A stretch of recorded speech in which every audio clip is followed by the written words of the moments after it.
মুসলমান ভাইরা আমার বন্ধুগণ, কেন আপনি কোরআন মানবেন না? কেন আপনি কোরআন দিয়ে জিন্দেগি সাজাইবেন না?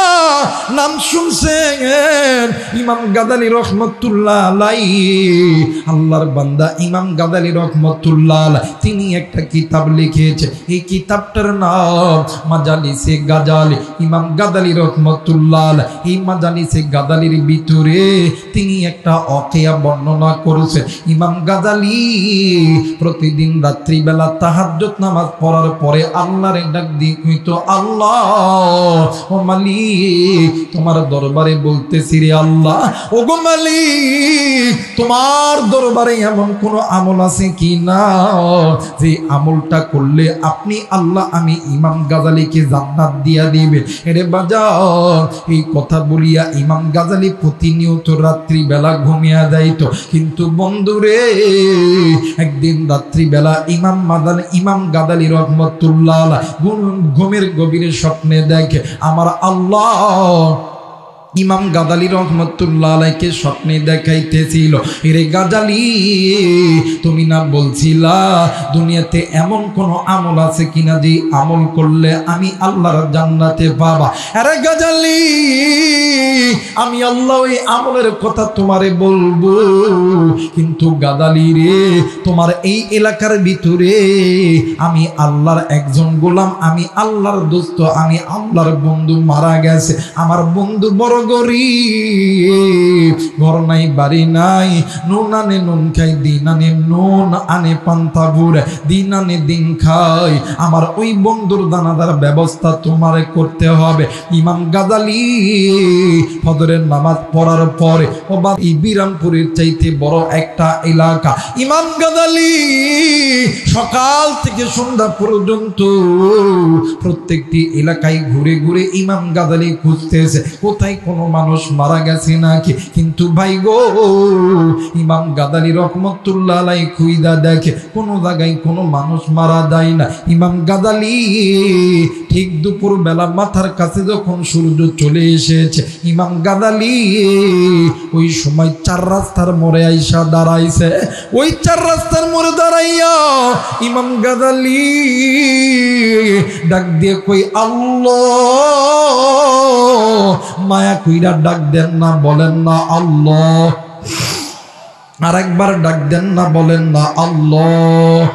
এতগুলো মানুষ আল্লাহরে আল্লাহ বলতে মনে হয় কষ্ট হয়। একটা বার মায়া কইরা চিৎকার কইরা গুনাহ মাপের আশায় ডাক দেন না, বলেন না আল্লাহ। আরে গুনাহ যাদের আছে, গুনাহ থেকে মাপ চাওয়ার জন্য চিৎকার কইরা মায়া কইরা ডাক দেন না, বলেন আল্লাহ। আরে মুসলমান, ইমাম গাজালি ওই জায়গার মধ্যে দাঁড়াইয়া আল্লাহরে ডাক দিয়ে কই, আল্লাহ, সকাল থেকে দুপুর পর্যন্ত পুরো এলাকা খুঁজলাম, কোথায় কোনো মানুষ মারা যায় নাই গো আল্লাহ। আল্লাহ, আমি কোথায় পাবো তোমার বন্দুল্লাহ? হঠাৎ করে একজন বৃদ্ধ ব্যক্তি লাঠির উপর ভর করে প্রত্যন্ত দূর অঞ্চল থেকে আসতেছে। ইমাম গাজালি রহমতুল্লাহ আলাইহি ওই বৃদ্ধ ব্যক্তিকে ডাক দিয়ে কই, বাবা গো, তুমি না ওই প্রত্যন্ত দূর অঞ্চল থেকে আসতেছো? ও বাবা, ওই গ্রামের ভিতরে প্রত্যন্ত দূর অঞ্চলের ভিতরে কোনো ব্যক্তি মারা গেছে কিনা বলো না। ডাক দিয়ে কই, বাবা গো, ওই প্রত্যন্ত ওই প্রত্যন্ত অঞ্চলের ভিতরে একজন আল্লাহর গোলাম মারা গেছে। ওই গোলামের দুইটি সন্তান তার বাবার লাশটা লইয়া রাস্তার ধারে দাঁড়ায় আছে। ইমাম গাদালি দৌড় দিয়া যাইয়া দেখে দুইটি সন্তান বাবার লাশটা নিয়ে রাস্তার ধারে বসে আছে। এক ভাই ডাক দিয়ে কই, বাইরে এই দুনিয়ার জমিনে আমাদের মা নেই, বাবা নেই, এই বলে কি আমাদের বাবাকে জায়গা দেওয়ার কোনো মাটি নাই? আর এক ভাই ডাক দিয়ে কই, বাইরে আমাদের বাবার টাকা নাই, পয়সা নাই, এই বলে কি কাপনের কাপন কিনার মধ্যে কোনো টাকা নাই। ইমাম গাজালি রহমতুল্লাহ ডাক দিয়ে কই, বাবা, জলদি করে তুমি এই টাকাটা নাও, জমি খরিদ করো, জলদি করে তুমি টাকা নাও, বিরামপুর বাজারে চলে দাও, তুমি জলদি করিয়া তুমি কাফনের কাপড় নিয়ে আসো, আমি ইমাম গাদালি তোমার বাবার লাশটা একটু ধুতো করব, আমি কাফনের কাপড় পরাইব, আমি জানাজা করাইব। আর মুসলমান বন্ধু, ইমাম গাজালি মাজালিসে গাজালের ভিতরে লেখেন, আল্লাহর বান্দার লাশটা যখন ইমাম গাদালি ধুইতে লাগছে, ওই আল্লাহর বান্দার লাশের গাছে মানে গায়ের মধ্যে থাইকা আল্লাহর জান্নাতের মিষ্ক অম্বরের গন্ধ কেমন জানি ধাঁধা করে বাইরে হইতেছে। একটু আওয়াজ করে বলেন সুবহানাল্লাহ।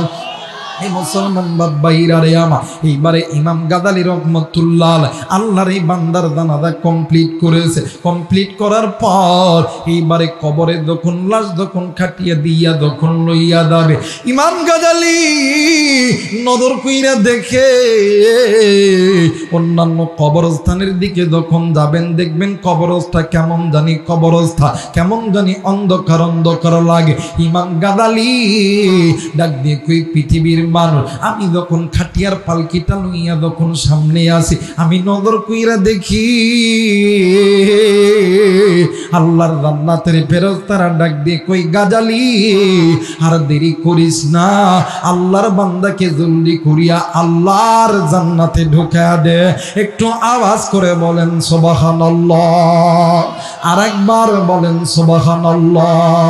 মুসলমান ভাইরা আমার, বন্ধুগণ, ইমাম গাদালি আল্লাহর বান্দা, ইমাম গাদালি রহমতুল্লাহ আল্লাহর ওই বান্দাকে কবরের মধ্যে রাইখা, ও বাদার ইমাম গাদালি রহমতুল্লাহ নিবিচ্ছাই বাড়িতে চইলা গেছে। ভাই গো, ইমাম গাদালি রহমতুল্লাহ রাত্রি বেলা ঘুমায় গেছে।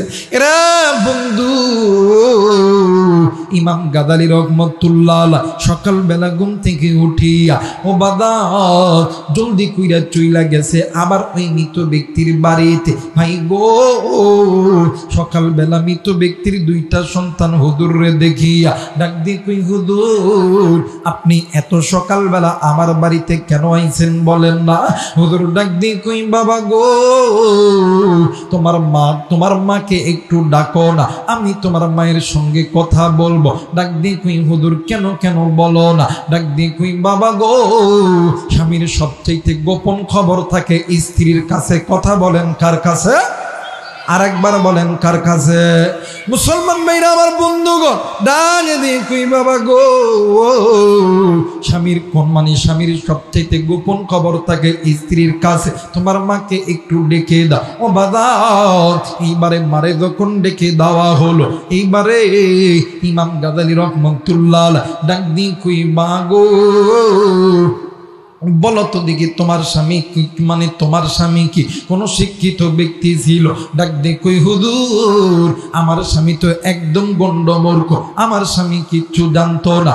ও হুজুর কেন, কি হয়েছে বলেন না? ডাক দিয়ে কই, মা গো, আমি এই জন্য এই প্রশ্নটা করলাম, কারণ আমি গত রাত্রি বেলা যখন ঘুমের গভীরে আমি স্বপ্নে দেখি আপনার স্বামীর কবর আল্লাহর জান্নাতের ফুলের বাগান হইয়া গেছে। আরেকবার বলেন আল্লাহু আকবার, আরেকবার বলেন আল্লাহু আকবার।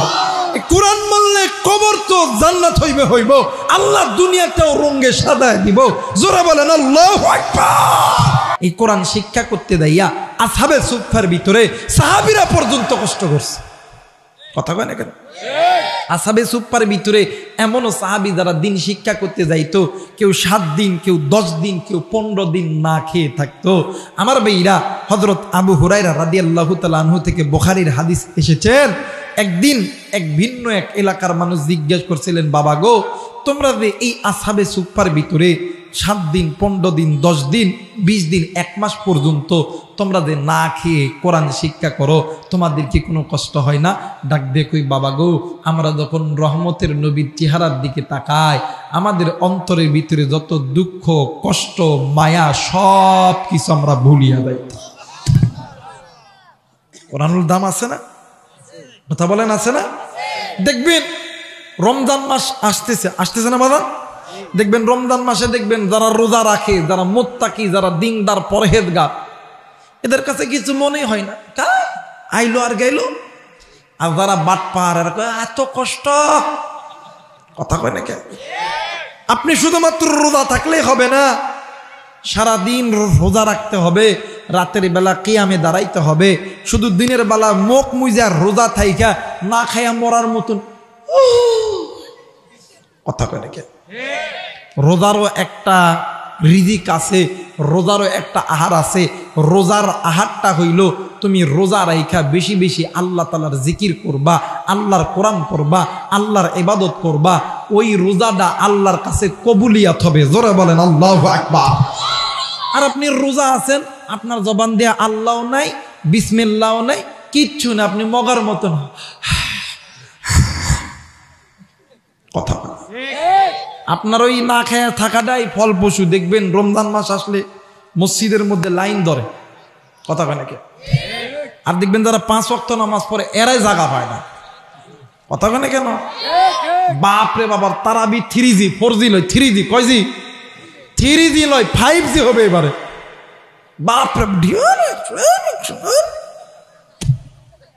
আমার ভাইরা, আমার বন্ধুগণ, ইবাদত করতে হবে একমাত্র আল্লাহকে খুশি করার উদ্দেশ্যে। তো মুসলমান কোরআন মানবে কাকে খুশি করার উদ্দেশ্যে? ধরে বলেন কাকে খুশি করার উদ্দেশ্যে? আর এই ঈমান যেই মুসলমানদের কাছে আছে, ওই মুসলমান কোনোদিন হেরে যাবে না। ওই মুসলমানের খেলার মাঠটা আল্লাহর পক্ষ থেকে বিজয়ী দান করবে। জোরে বলেন আল্লাহু আকবার।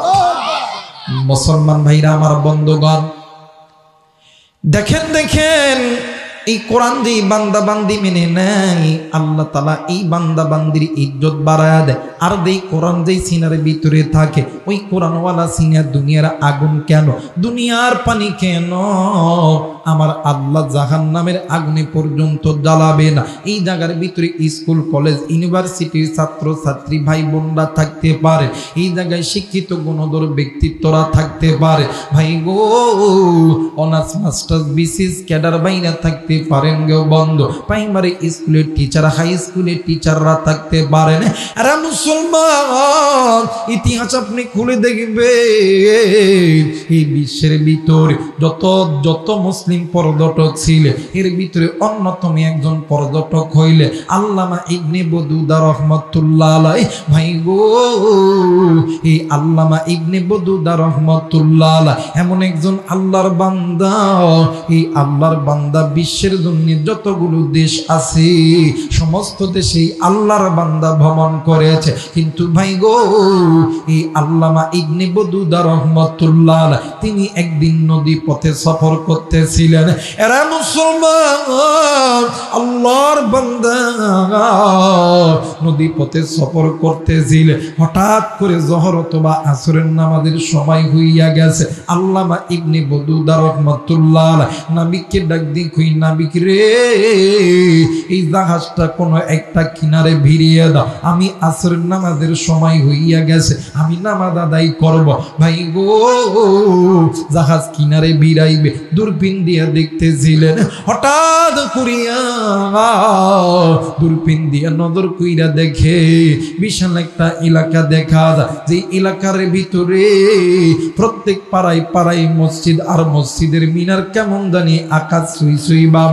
আল্লামা ইবনে বদুদা রাহমাতুল্লাহ আলাইহি তিনি ওই মসজিদে নামাজ আদায় করলেন। নামাজ আদায় করার পর আল্লামা ইবনে বদুদা রাহমাতুল্লাহ আলাইহি ওই মসজিদের হুজুরকে ডাক দিয়ে কই, হুজুর গো, আমার কাছে নোট আছে, আমার কাছে আইডেন্টিফাই আছে, আমার কাছে রিপোর্ট আছে। আজ থেকে 20 থেকে 25 বছর আগে এই মালদ্বীপের জমিনে কোনো মসজিদ ছিল না, কোনো মাদ্রাসাও ছিল না। হুজুর গো, এখন দেখতেছি এই এলাকার প্রত্যেক পাড়ায় পাড়ায়, প্রত্যেক মহল্লায় মহল্লায় মসজিদ, ফরিয়াদ মানে প্রত্যেকটা এলাকায় এলাকায় মাদ্রাসা। কারণ কি হুজুর বলেন না? হুজুর দেখো হুজুর, অন্য কোনো কারণ নয়। 12 অথবা 13 বছরের একটা যুবক সন্তানকে কেন্দ্র করে একই দিনে একই টাইমে 21 লক্ষ মানুষ কালেমা পয়রা মুসলমান হইয়া গেছে। একটু আওয়াজ করে বলেন সুবহানাল্লাহ, আরেকবার বলেন সুবহানাল্লাহ। যে সন্তানের জন্য এত বড় ঘটনা, নামটা জানা দরকার আছে না নাই? যারা বলেন আছে না নাই? এই ছোট্ট সন্তানের নাম হইল হাফেজ আবুল বারাকাত ইউসুফ বরবরী রহমতুল্লাহ আলাইহি। যারা বলেন আল্লাহু আকবার। এই হাফেজ আবুল বারাকাত ইউসুফ বরবরী রহমতুল্লাহ আলাইহি তিনি মা বাবার সঙ্গে ধনী ঘরের সন্তান, মা বাবার সঙ্গে সমুদ্র সফরে আইছেন। কিন্তু সমুদ্রের মধ্যে যখন আইছেন, আমার আল্লাহ সমুদ্রের মধ্যে ঝড় প্লবন শুরু করে দিছে। এই আল্লাহর বান্দা হাফেজ আবুল বারাকাত যেই ট্রলারের মধ্যে ছিল, যেই নৌকার মধ্যে ছিল, যে জাহাজের মধ্যে ছিল, ওই জাহাজটা ডুববে, মাও মারা গেছে, বাপও মারা গেছে, সফর সঙ্গী যারা আছে সব মারা গেছে। কিন্তু আল্লাহর বান্দা হাফেজ সাহেব মরে নাই। সুবহানাল্লাহ বলবেন না? হাফেজ সাহেব বাম হাত দিয়ে পানি এমন করে নারে, আর ডান হাত উঁচু করে শাহাদত আঙ্গুলি উঁচু করে ডাক দেখো, আল্লাহ আশহাদু আল্লা ইলাহা ইল্লাল্লাহু ওয়া আশহাদু আন্না মুহাম্মাদান আবদুহু ওয়া রাসূলুহু। আল্লাহ গো, আমি সাক্ষী দিতেছি আপনি আল্লাহ এক। আল্লাহ, আমি আরো সাক্ষী দিতেছি যে আপনার বন্ধু নবী মুহাম্মদ রাসূলুল্লাহ সাল্লাল্লাহু আলাইহি ওয়াসাল্লাম আপনারই রাসূল। আল্লাহ গো, ও মালিক, আমি তো এখন ডুববা যাইতেছি। আল্লাহ, আল্লাহ তুমিই তো বলছো আল্লাহ যে আল্লাহ কোরআন নাজিল করছো, তুমি হেফাজত করবা তুমি। আল্লাহ গো, আমার সিনার মধ্যে তো কোরআন আছে, এখন যদি আমি এই সমুদ্রের পানির মধ্যে ডুববা মরে যাই আল্লাহ, তাহলে তো আপনার কোরআন মিথ্যা হয়ে যাবে। কথা কয় না কেন? এই কোরআন মিথ্যা হয়ে যাবে। আল্লাহ, আমি যদি এখন ডুববা মরি এই কোরআন তো মিথ্যা হয়ে যাবে। আল্লাহ গো, না না, আপনি কেমন করে করবা, কিভাবে বলবেন আল্লাহ আমি জানি না। এই কোরআনকে জিন্দা যেহেতু করতে চাইছেন আপনি, এখন আপনি কেমনে করে হেফাজত করবেন? আমার আল্লাহ ডাক দেখে, এই সমুদ্রের মাছ, সমুদ্রের মধ্যে খেলা শুরু কর। আর এই বাচ্চাকে ঢের তালে তালে তালে তালে কোনো এক কিনারায় যায় পোষায় দে। আর এই পোষানোর কারণে, জিন্দা রাখার কারণে আমি আল্লাহ বলে দিলাম, আমি আল্লাহ বলছি ইন্না নাহনু নাযালনা যিকরা ওয়া ইন্না লাহু লাহাফিজুন। এই কোরআন নাজিল করছে আমি, হেফাজত করব আমি। জোরে বলেন আল্লাহু আকবার। হেফাজতের মালিক কে? জোরে বলেন কে? আল্লাহ। আমার ভাইরা, আল্লাহ তাআলা এই সমুদ্রের মাছ যখন খেলা শুরু করছে, ঢেউে ঢেউে ঢেউে ঢেউে আল্লাহর এই বান্দা এক কিনারায় যে পৌঁছে গেছে, ওই কিনারাটা হইতেছে মালদ্বীপের জমিন। জোরে বলেন আল্লাহু আকবার। ছোট্ট বাচ্চা, 12-13 বছরের একটা বালক সন্তান, সকালবেলা সূর্যের কিরণ যখন লেগেছে, আল্লাহর বান্দার ঘুমটা ভেঙে গেছে। তো ঘুমটা ভাঙার পরে আল্লাহর বান্দা ডাক দেখো, আল্লাহ এটা কোন জায়গায় এলাম, যে জায়গার ভিতরে কেউ দেখে আপনার কোরআন পড়ে না, কেউ দেখে আপনারে ডাকে না, এই জায়গার ভিতরে কেমন জানি ধোঁয়াশা ধোঁয়াশা লাগতেছে। তো হঠাৎ করিয়ে একটা ব্রাহ্মণ বেটা ঘুমটি হাতে লইয়া ওই পথ দিয়ে যাইতেছিলেন। এই ব্রাহ্মণ বেটা হঠাৎ করিয়ে বাচ্চার দিকে চোখ পড়ে গেছে, এত সুন্দর চেহারার বাচ্চা। ডাক দেখোই, বাবা গো, তোমার পরিচয় কি? ডাক দেখোই, চাচা আমি মুসলমান, আমার রবের নাম হইল আল্লাহ, আমার সংবিধানের নাম হইল আল কোরআন, আমাদের নাম হইল লা ইলাহা ইল্লাল্লাহ মুহাম্মাদুর রাসূলুল্লাহ। সকলেই পড়ি সাল্লাল্লাহু আলাইহি ওয়াসাল্লাম। জোরে বলেন আল্লাহু আকবার। যে কথা শুনছে এই টুনটুনি আলাতে একদম স্তম্ভ হয়ে গেছে। ডাক দেখো, চাচা গো, আপনি এমন করেন কেন? ডাক দেখো, বাবা গো, আমি এমন করতেছি, এমন করার কারণ হইল গত কয়েকদিন আগে আমাদের এই মালদ্বীপের মধ্যে আইন জারি হয়েছে, যদি কোনো কালেমাওয়ালা মুসলমানকে জিন্দা অথবা মৃত কেউ যদি ধইরা দিতে পারে, আমাদের এই মালদ্বীপের বাদশাহ বলছে তাকে 1000 কোটি টাকা পুরস্কার দিবে। এখন হাফেজ আবুল বারাকাত ইউসুফ বরবরী রহমতুল্লাহ ডাক দেখো, চাচা গো, ও চাচা, তাইলে কি আপনি আমারে ওই বাচ্চার কাছে ধরাইয়া দিবেন? এই বেটা ব্রাহ্মণ ডাক দে কই বেটা না বেটা না, আমি তো জানি দুনিয়ার মধ্যে একটা ধর্মই সত্য ধর্ম, যেই ধর্মে আছে এক আল্লাহ আর একটা নবী সত্য নবী। জোরে বলেন আল্লাহু আকবার। এক আল্লাহ এক নবী, এই নবী হইল সত্য নবী, যেই নবী আপনার আমার জানের দান, পরাণের পরাণ, উম্মতের কান্ডার, রহমতের ভান্ডার। জোরে বলেন আল্লাহু আকবার। ডাক দেখো চাচা গো, তাইলে আপনি কি করবেন? ডাক দেখো বেটা চিন্তা করস না, তুমি যখন ওই মোহাম্মদ নবীর নাম নিছ, ওই নামটা তুমি যখন মুখে নিছ, ওই নামটা শোনার সঙ্গে সঙ্গে আমার এই কলজার মধ্যে মায়া লাগছে। বেটা চিন্তা কইরো না, তুমি আমার সঙ্গে আসো। এইবারে ওই বেটা পণ্ডিত ওই ছোট্ট বাচ্চা হাফেজ আবুল বারাকাতকে লইয়া চলে গেছে এক বোনের বাড়িতে জঙ্গলের মধ্যে। ডাক দে কই দিদি, ও দিদি। দিদি ডাক দে কই কেউ? ওই আমি তোর দাদা। কই কি হয়েছে এত সকালবেলা কেন বাড়িতে? ডাক দিয়ে কই দিদি গো দেখ, ভগবান না চাইতে আল্লাহ তোর ঘরে একটা পুত্র সন্তান দিছে। ডাক দেখে হ, আমার স্বামী নাই, কিচ্ছু নাই, একটা ঘরের মধ্যে আছে মাইয়া, এইটাই খাওয়ান পাই না। এই হাফেজ আবুল বারাকাত ডাক দিয়ে কই মা গো, এই দুনিয়ার জমিনে আমার কেউ নাই গো মা। ও মা, আমি আপনারে কামাই করে খাওয়ামো, আমি জঙ্গলে কাঠ কাটমো, এই কাঠ বিক্রয় করবো, বাজার থেকে তরি তরকারি কিনবো, আমি এই তরি তরকারি আপনি রান্না করবেন, আপনি খাবেন, আমার বোন খাবে, আমিও খাবো। মাগো, এই দুনিয়ার জমিনে আপনি আমার মা ছাড়া আর কেউ আমার নাই। জোরে বলেন আল্লাহু আকবার। মুসলমান ভাইরা আমার বন্ধুগণ, আল্লাহর বান্দা হাফেজ আবুল বারাকাত প্রতিদিনের ন্যায় জঙ্গলের মধ্যে কাঠ কাটে আর আল্লাহর কোরআনুল কারীম তেলাওয়াত করে। সময় হইলে জঙ্গলের মধ্যে নামাজ আদায় করে। এমন করতে করতে যখন 6টা মাস অতীত হইয়া গেল, ও বাদান হাফেজ আবুল বারাকাত ইউসুফ বরাবরী রহমাতুল্লাহ আলাইহি একদিন বাদান আসরের নামাজের পূর্বে আল্লাহর বান্দা বাড়িতে এসে নজর কইরা দেখে ঘরের ভিতরে কলিজার টুকরা মা কেমন জানি ডুকরে ডুকরে কাঁদতেছে।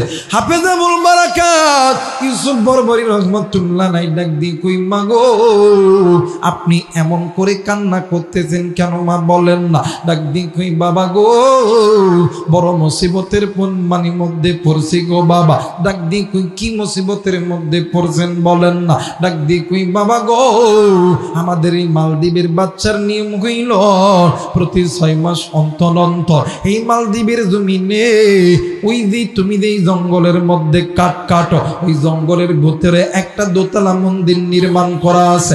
ও বেটা, প্রতি 6 মাস অন্তর অন্তর একটা যুবতী নারীকে বৌসাদে ওই মন্দিরের মধ্যে রেখে আসতে হবে। ওই রাত্রিবেলা কোথা থেকে কেমন দানব যেন আসবে, ওই যুবতীর সঙ্গে কাম চরিতার্থ করবে, এরপরে ওই যুবতীকে মেরে ফেল দিবে। সকালবেলা তার মা বাবা ওই কন্যা সন্তানের লাশটা আনবে।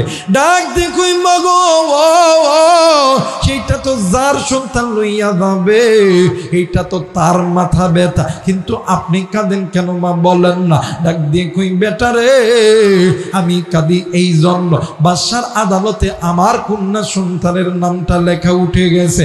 এইবার হাফেজ আবুল বারাকাত ইউসুফ বরাবরী রহমাতুল্লাহ আলাইহি ডাক দেখুই মাগো, আপনি বলেন গো মা, আমার বোনরে বৌসাদা কয়টার দিকে নিতে আসবে? ওই আগামীকাল সকালবেলা। ডাক দিয়ে কই মা, আগামীকাল সকালবেলা আমার বোনটাকে আপনি গোপন করে লুকায়িত করবে আর আপনি আমারে বৌসাদা দিবেন। এইবার ডাক দিয়ে কই বাবা গো, তুমি জানো নি এই বাদশার প্রহিদরা, এই বাদশার জলদস্যুরা, এই বাদশার সৈন্যরা যখন মায়া লইতে আহে তখন ওই মাইয়ার পুরো বডিটা চেক করে, চেক করে ওই বাচ্চাটা মহিলা কিনা বা পুরুষ কিনা অন্য কিছু কিনা। এইবারে হাফেজ আবুল বারাকাত ইউসুফ বরবরি রহমাতুল্লাহ আলাইহি ডাক দি কই মা তারপর কি করে, কই তারপর লইয়া যা। বাবা গো তোমারে যখন চেক করে দেখবে তুমি পুরুষ তুমি মহিলা না, তখন একটা ভুলের জন্য তুমিও মারা যাবে, আমিও মারা যাব, আমার কন্যা সন্তানও মারা যাবে। না গো বাবা না, একটা ভুলের জন্য তিনটা মানুষ মরতে দিব না, মরলে আমার কন্যা সন্তান মর। এইবারে হাফেজ আবুল বারাকাত ইউসুফ বরবরি রহমাতুল্লাহ আলাইহি ডাক দি কই মা গো এতদিন আমি তোমারে একটা কথা বলি নাই গো মা। ডাক দি কই বাবা কি কথা তুমি বলো নাই, একটু বলো না।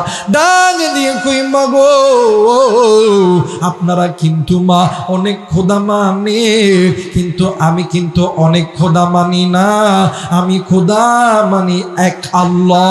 একটু আওয়াজ করে বলেন সুবহানাল্লাহ, আরেকবার বলেন সুবহানাল্লাহ। ডাক দি কই মানা আমি ওই আল্লাহর কুরআন আমি আমার সিনার মধ্যে রাখছি গো মা। আম্মা গো আমি যে আল্লাহর কোরআনটা সিনার ভিতরে রাখছি গো মা, আমার আল্লাহ বলেছে এই কোরআন যার সিনার মধ্যে থাকবে ওই সিনাওয়ালা কোরআন, ওই কোরআনওয়ালা সিনা কোনোদিন আগুনে জ্বলবে না, পানিতে ডুববে না, আমার আল্লাহ হেফাজত করবে। মাগো আমার আল্লাহ যেমন আমারে সমুদ্রের গভীর পানি থেকে যেমন আমারে বাঁচাইছে, আমার আল্লাহ এখান থেকেও আমারে বাঁচাইবে। একটু আওয়াজ করে বলেন সুবহানাল্লাহ। মান বাবাইরা রে আমার এইবারে পরের দিন সকালবেলা এই হাফেজ আবুল বারাকাতকে বউ সাজাইয়া ঘরের বাইরে দাঁড় করিয়া রাখছে। ইতিমধ্যে বাদশার দরবার থেকে সেনাপতি বলেন আর পুলিশ বলে সবাই আইসা হাজির হয়ে গেছে। ডাক দিয়ে কই কই কই কই বাদশার মন্দিরের বকটা কোথায়? এইবারে ডাক দিয়ে কই এই তো মন্দিরের বকটা এই জায়গায় আছে। ভাই গো এইবারে আল্লাহর বান্দা হাফেজ আবুল বারাকা ইউসুফ বরবরি রহমাতুল্লাহ আলাইহি ছোট ছোট চুল, এখনো দাড়ি উঠে না, 13 বছর বয়স। বাদান্নে আমার হাতের অঙ্গ প্রত্যঙ্গ নরম। এরা বন্ধু আল্লাহর বান্দা হাফেজ আবুল বারাকাত বাদান্নে আমার ঘন্টাটা বড় কইরা দিয়া ডাক দিয়ে কই তোমরা আমার গায়ে হাতটা লাগাবা না, আমি নিজেই যাব তোমাদের বাচ্চার দরবারে, কারণ আমিও তো আমার স্রষ্টারে ভালোবাসি। আরে বন্ধু হাফেজ আবুল বারাকাত ইউসুফ বরবরি রহমাতুল্লাহ আলাইহি ওই গাড়ির উপরে যখন পা দিয়েছে আল্লাহরে ডাক দিয়ে কই আল্লাহ আমার সিনার মধ্যে কোরআন আছে, আল্লাহ হেফাজত করবা তুমি, আল্লাহ হেফাজত করবা তুমি। একটু আওয়াজ করে বলেন সুবহানাল্লাহ।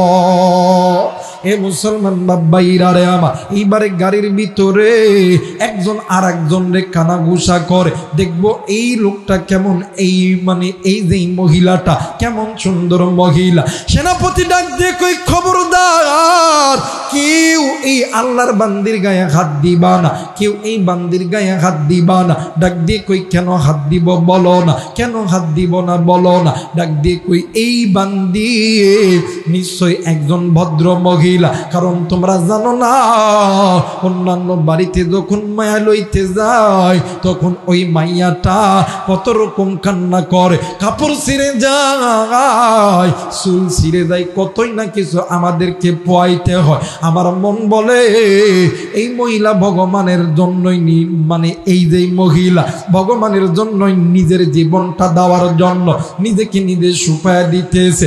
এমন একজন মহিলার যদি চেহারা দেখো তাইলে তো আমরা নারী জাতির ইজ্জতকে লণ্ঠন করা হবে। এইবারে হাফেজ আবুল বারাকাত হাতের করা গনে আর ডাক দিয়ে কই আল্লাহ ইন্না নাহনু নাযালনা যিকরা ওয়া ইন্না লাহু লাহাফিজুন। একটু আওয়াজ করে বলেন সুবহানাল্লাহ। বলেন তো দেখি খেলাইতেছেন কে? আর একবার বলেন কে? আল্লাহ। এই যে খেলাইতেছে এই খেলাটাই তো অনেক মানুষ বোঝেন, কথা কয় না কে?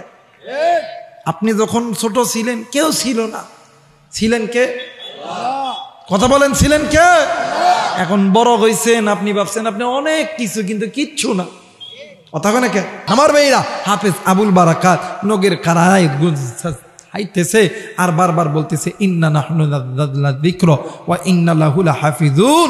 এইবার যখন রাজপ্রাসাদের সামনে যখন দাঁড়াইছে, দেখবেন এমপি মন্ত্রী আসলে এলাকায় লাল গোলাপ, হলুদ গোলাপ, সাদা গোলাপের ফুলের পাপড়ি দেয় না বাদান, দেয় না বাদান? চারিদিকে সমস্ত মানুষগুলি দাঁড়ায় আছে যে একটু পাপড়ি দিব, ফুল দিব। হাফেজ আবুল বারাকাত ইউসুফ বরবরী রহমতুল্লাহ আলাইহ ইসমে আজম কিন্তু কয়টি আয়াত পড়িয়া জমিনে পা দিয়া ডাক দিয়ে কয়, আল্লাহ এই জমিনে পা দিলাম, ইসলামটাকে তুমি বিজয় করাইও। জোরে বলেন আল্লাহু আকবার। ইসলামটাকে বিজয় করাইও। হাফেজ আবুল বারাকাত যখন পা দিয়া যখন জমিনে যখন পা দিছে, জমিনটা থরথর থরথর করে কাঁপতে লাগছে। সুবহানাল্লাহ। কোরআনের দাম আছে না বাবা? আর যারা এই কোরআনের বিরুদ্ধে আচরণ করেন এখনো পর্যন্ত সাবধান, ভালো হয়ে যান, ফিরে আসে, কোরআনের পথে আসেন, ওলামায়ে কেরামের পথে আসেন, ইসলামী আন্দোলনের পক্ষে আসেন। আগামী দিনের বাংলাদেশ কোরআনের বাংলাদেশ, ইসলামের বাংলাদেশ। আমার ভাইরা, এই জন্য ফিরে আসেন, আল্লাহর কাছে তওবা করেন, মাফ চান। কারণ আপনি যে গুনাহ করছেন, আপনার গুনার চাইতে আল্লাহর রহমতের দরজা অনেক বড়। কথা কয় না কেন? আপনি আমি কি গুনাহ করছি, এমনও গুনাহ আছে যে গুনার খবর মা বাপ ভাই বোন আত্মীয় স্বজন কেউ জানে না। কথা কয় না কে? এই গুনার খবর আপনার স্ত্রী যদি জানে, আপনার মুখের উপরে থুতু নিক্ষেপ করে। আপনার মা যদি জানে, আপনার মুখের উপরে থুতু নিক্ষেপ করবে। আপনার বাপ যদি জানে, থুতু নিক্ষেপ করবে। আপনি এত গুনাহ করছেন, কিন্তু আপনি যে গুনাহ করছেন, আপনার আমার সমস্ত গুনার খবর জানে আল্লাহ। আল্লাহ বলেন, বান্দা একবার আমি আল্লাহর পথে ফিরে আয়, আমি আল্লাহর কাছে মাপ চাইতে দেরি হবে, আমি আল্লাহ তোরে মাপ করতে দেরি করব। আমি আল্লাহ জানি তুই ভুল করছ, তুই মানুষের দেখানো পথের প্রতীক হয়ে তুই জাহান্নামের পথে চইলা গেছ। বান্দারে, আমি তো তোরে জাহান্নামে দেওয়ার জন্য বানাই নাই, আমি তো তোরে জান্নাতে দেওয়ার জন্য বানাইছি। জোরে বলেন আল্লাহু আকবার। আমার ভাইরা, এবার হাফেজ আবুল বারাকাত ইউসুফ বরবরী রহমতুল্লাহ আলাইহ এই যখন হাঁটতেছে চারিদিক থেকে আহলান সাহলান আমাদের দানবের ভোগকে আহলান সাহলান দিতেছে। ইতিমধ্যে বাদশাহ ডাক দেখে, এই নারী, তুমি ওই জায়গায় ব্রেক করো, আমি তোমাদের হাঁটাটা একটু দেখব, তোমার চেহারাটা দেখব, তোমার গঠনটা একটু দেখব, তোমার কাপড়টা একটু খুলে ফেলো। হঠাৎ করিয়া কোথা থেকে জানো বাদশাহ 2 নাম্বার স্ত্রী এসে ডাক দিয়ে কই, স্বামী আমি তোমারে কি একটা কথা কইতাম? কয় হ কও। কই রাখতো নি? হ রাখতাম। কই স্বামী গো, আজ 6টা বছর ধরে আমি তোমার বউ হইছি, এই 6টা বছরে 6টা সন্তানের মা হইছি।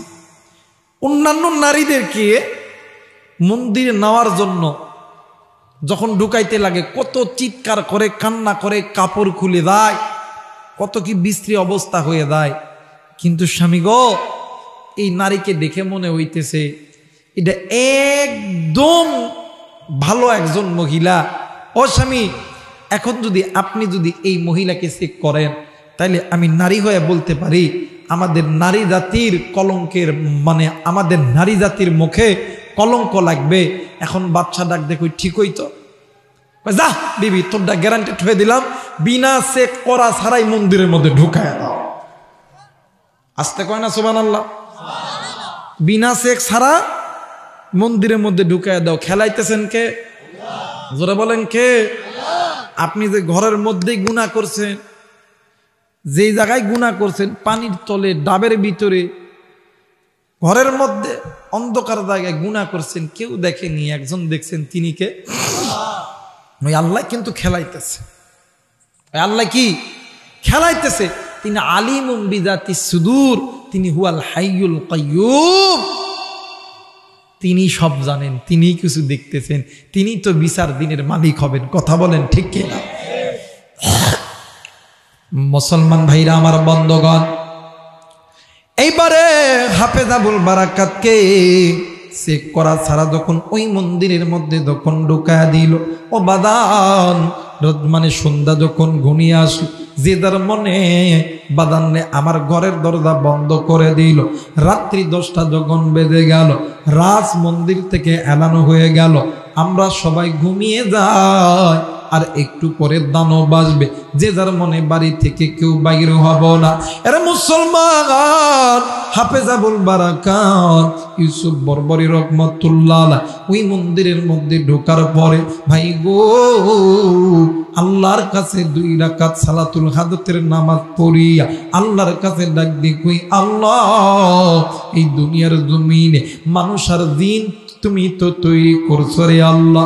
ওগো মালিক, মানুষ হইল সর্বশ্রেষ্ঠ উত্তম একটা জাতি, এরপরে জিন, তুমি তো এই জিনকে তৈরি করছো, মানুষকে তো তুমি তৈরি করছো। আল্লাহ গো, আমি আজকে দেখতে চাই আজকে মানুষ দিতে না কোরআন দিতে। ওগো মালিক, আল্লাহ গো, আমি যদি আপনি আল্লাহর উপর ঈমান এনে থাকি, আপনার নবীর উপরে যদি ঈমান এনে থাকি, আমার সিনার মধ্যে যদি কোরআন থাকে, আল্লাহ তুমি আমারই জয় করবা। আর যদি আমি হেরা যাই তাইলে তো তোমার কোরআন মিথ্যা হয়ে যাবে। ভাই গো, এই কথা বলিয়া আল্লাহর বান্দা হাফেজ আবুল বারাকাত ইউসুফ বরবরি রহমাতুল্লাহ নামাজ শেষ কইরা বাদান্নে আমার আইতাল কুসরি পড়িয়া এরপরে চালকুল পড়িয়া ওই মন্দিরের চারিদিকে একটা ফু দিয়া দিছে। ভাইজান, ফু দিয়া আল্লাহর বান্দা হাফেজ আবুল বারাকাত ইউসুফ বরবরি রহমাতুল্লাহ কেমন দেখি হইয়া আল্লাহর বান্দা আল্লাহর বিশিষ্ট নাম বিশিষ্ট কয়েকটা আয়াত আছে, যেই আয়াতকে ইসমে আজম বলা হয়। হাফেজ আবুল বারাকাত ইউসুফ বরবরি রহমাতুল্লাহ ইসমে আজমের আয়াতগুলো তেলাওয়াত করতেছে। ভাইজান, এই দিক বাদান্নে আমার ওই দানব বাদান্নে আমার মন্দিরে যখন ঢোকার চেষ্টা করছে, মন্দিরে যখন হাত দিছে, একটা বাদান্নে আমার ইলেকট্রিক তারের মধ্যে যেমন কইরা হাত দিলে ওই জায়গা থেকে আপনাকে ছটকায়া দিবে। আল্লাহর বান্দা এই তো আইতাল কুসরি পড়িয়া সার্কুল পড়িয়া ওই যে মন্দিরের বাউন্ডারির মধ্যে একটা দাগ দিছে, একটা ফু দিছে। দেখো না আমার আল্লাহর কোরআনটা তারে কেমন করে হেফাজত করে। যখনই হাত দেয় তখনই আগুন নাইসা কেমন জানি ওই দানবকে দূরে সরায়া দেয়। আওয়াজ করে বলেন আল্লাহু আকবার। আরেকবার বলেন আল্লাহু আকবার। মুসলমান ভাইরা আমার বন্ধুগণ, এরা মুসলমান ওই রাত্রি বেলা বাদান্নে আমার ওই মালদ্বীপের জমিনে বাদশা ঘুমায়। বাদশার যত মানুষ আছে, এলাকার যত মানুষ আছে, সমস্ত মানুষ ঘুমায়, কিন্তু বাদান 4 জন লোক ঘুমায় না। একটা হইল হাফেজ আবুল বারাকাত ইউসুফ বরবরি রহমাতুল্লাহ, আর একটা হইল ওই দানব, আর একজন হইল হাফেজের মা, আর একজন হইল হাফেজের বউ। ভাই গো, রাত্রি যখন গভীর হইয়া গেছে, হাফেজ আবুল বারাকাত ইউসুফ বরবরি রহমাতুল্লাহ ওই যে পালিত বর মারে ডাক দি কই, মাগো একটা কথা কইব শুনবানি। ডাক দি কই, কি কথা বলো না। ডাক দি কয়, চলো মা চলো, আমরা মা আর মেয়ে দুজন গোসল দিব। ডাক দি কই, কেন কেন কি হইছে বলো না। ডাক দি কই, মাগো হাফেজ আবুল বারাকাত ইউসুফ বরবরি রহমাতুল্লাহ ও মা, সকালবেলা যদি ওই মন্দির থেকে জিন্দা বেঁচে আসে, মাগো এই মালদ্বীপের নারী পুরুষের আগে আমরা মা আর মেয়ে আমাদের ভাই হাফেজ আবুল বারাকাত ইউসুফ বরবরি রহমাতুল্লাহ হাতে হাত রাইখা কালেমা পইরা মুসলমান হব। হে মুসলমান বাবাইরা রে আমার, এইবার মা আর মেয়ে গোসল দিয়ে রেডি হইয়া আছে।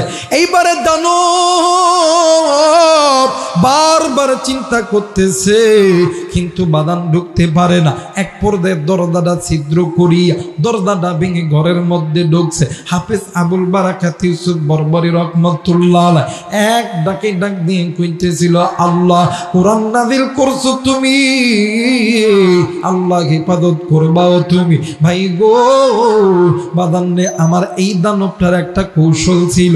দেখবেন মাইয়া লোকদের বাজান চুল যদি ধরে, দেখবেন মাইয়া লোক বেশি শক্তি খাটাইতে পারে না। এই দানব ভেবেছে আমার সামনে যেটা বৈশা আছে এইটা একটা মহিলা। এই দানব মহিলা বাইবা এই হাফেজ আবুল বারাকাত ইউসুফ বরবরী রহমাতুল্লাহ আলাইহি পিছন দিক থেকে চুলমনি করে যখন হাত দিছে, হাফেজ আবুল বারাকাত ইউসুফ বরবরী রহমাতুল্লাহ আলাইহি মানে অন্য দিক দিয়ে ঘুরিয়া ডাক দিয়ে কই, দানব তুমি কি মনে করছো আমি কি মহিলা? না না না, আমি মহিলা না, আমি পুরুষ। শুধু তাই নয়, আমার সিনার মধ্যে আল্লাহর কোরআন আছে। একটু আওয়াজ করে বলেন সুবহানাল্লাহ। মুসলমান ভাইরা আমার, বন্ধুগণ, এই হাফেজে কোরআনের কথা শুনিয়া দানব যখন যাইতে লাগছে, এইবারে হাফেজ আবুল বারাকাত ইউসুফ বরবরী রহমাতুল্লাহ আলাইহি ডাক দিয়ে কই, দানব এই ঘরের ভিতরে তোমার ইচ্ছাই ঢুকেছ, কিন্তু তোমার ইচ্ছাই বাইরে হইতে পারবা না। ডাক দিয়ে কই, তাই নাকি? দানব অনেকবার চেষ্টা করছে, বাইরে হইতে পারে না। এক পর্যায়ে হাফেজ আবুল বারাকাত ইউসুফ বরবরী রহমাতুল্লাহ আলাইহি পায়ের তলে পড়িয়া ডাক দিয়ে কই, বাবা গো আমি ফেল হইয়া গেছি, আমি আর কাফের মুরতাদ হইতে চাই না। তুমি যেই কোরআনটা মেনেছো, তুমি যেই আল্লাহ মেনেছো, ওই যেই নবী মেনেছ, ওই নবীর কালেমা তুমি আমারে পইরা কালেমা পইরা মুসলমান বানায় দাও। একটু আওয়াজ করে বলেন সুবহানাল্লাহ। মুসলমান ভাইরা আমার, বন্ধুগণ, সকাল যখন হয়ে গেল,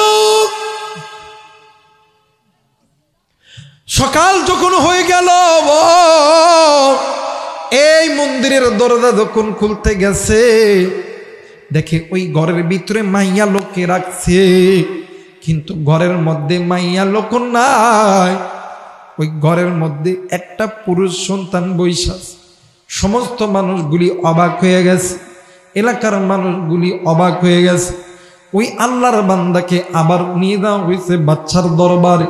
বাচ্চার দরবারে যাওয়ার পর বিচার যখন করবে, ইতিমধ্যে বাচ্চার স্ত্রী ডাক দিয়ে কই, স্বামী গ আমি তোমার একটা কথা কইতা। ডাক দিয়ে কই, বিবির তুই কি কথা বলবি যে কথাটা শোনার কারণে এই ঝামেলাটা ঘটে গেল?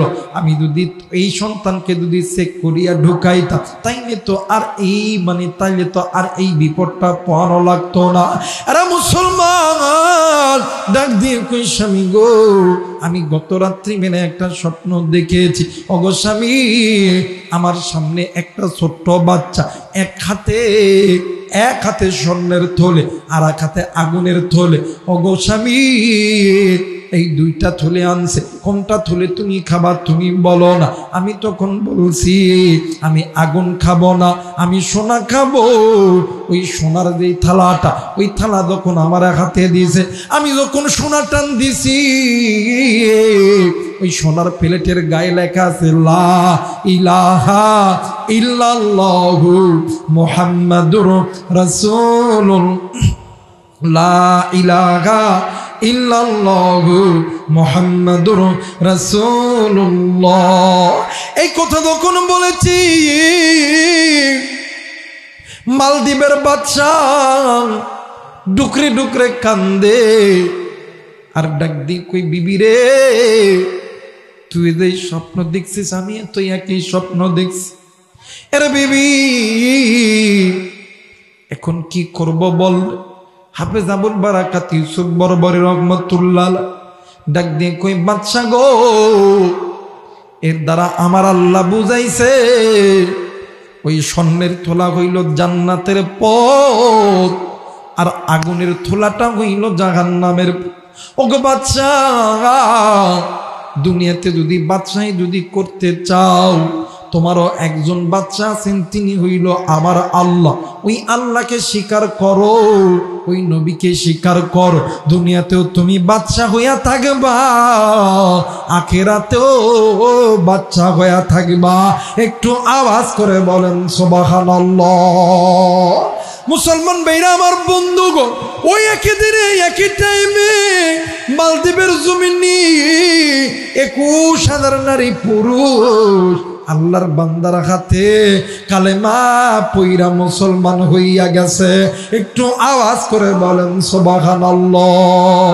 ভাই গো, এর দ্বারা বোঝা যায় যে যত বড় ষড়যন্ত্র করেন না কেন, যে যত কিছু করেন না কেন, এই যে কোরআনওয়ালা সিনাগুলো ময়দানে কাজ করতেছে, ভাই যান, কেউ তাবলীগের ভিতর দিয়া, কেউ বাদান একামতে দিনের কাজ দিয়া, কেউ বাদান মাদ্রাসা দিয়া, কেউ বাদান আলিয়া দিয়া, কওমি দিয়া, কেউ তাবলীগ দিয়া রে বন্ধু, কেউ আবার আল্লাহর এই জমিনে আল্লাহর একামতে দিনের কাজ করতেছে। কাজ কিন্তু একটা, আল্লাহর এই জমিনে আল্লাহর কোরআনের দিন কায়েম করতে হবে। কথা বলেন ঠিক কিনা? আর একবার বলেন ঠিক কিনা? মুসলমান ভাইরা আমার বন্ধুরা রে, মনে আছে কিনা জানি না, বাদান্নে আমার ইমাম গাজালি রহমতুল্লাহ আলাইহি ওই তার স্ত্রীকে ডাক দিয়ে কই, মা গো, তোমার স্বামী শিক্ষিত না অশিক্ষিত? ডাক দিয়ে কই, কেন আপনি আমার জিগাইতেছেন বলেন না? ডাক দিয়ে কই, মা গো, আমি গত রাত্রি বেলা যখন ঘুমে গেছি গো মা, আমি ঘুমের গভীরে স্বপ্নে দেখি তোমার স্বামীর কবরটা আল্লাহর জান্নাতের ফুলের বাগান হইয়া গেছে। এবার ডাক দেখো, হুজুর কি কইমো দুঃখের কথা, আমার স্বামীর একটা আমল ছিল। কই আমলটা কি? কই আমার স্বামী জীবনে কোনো দিন এই দুই চোখ দিয়া কোনোদিন গুনাহের নজরে কারো দিকে তাকায় নাই, এই জবান দিয়া কোনোদিন মিথ্যা কথা বলে নাই, এই পা দিয়া কোনোদিন কারো কাছে মিথ্যা কথা বলে নাই। এই জন্য এই জায়গায় অনেকে আছেন, বাড়িতে অনেক বিবি আছে, অনেক ভালো ভালো বিবি আছে, আপনার সবচেয়ে গোপন খবর কিন্তু আপনার স্ত্রীর কাছে থাকে। কথা কয় না কেন? এই জন্য স্ত্রীকে মারবেন না, মহব্বত করবেন, ভালোবাসবে।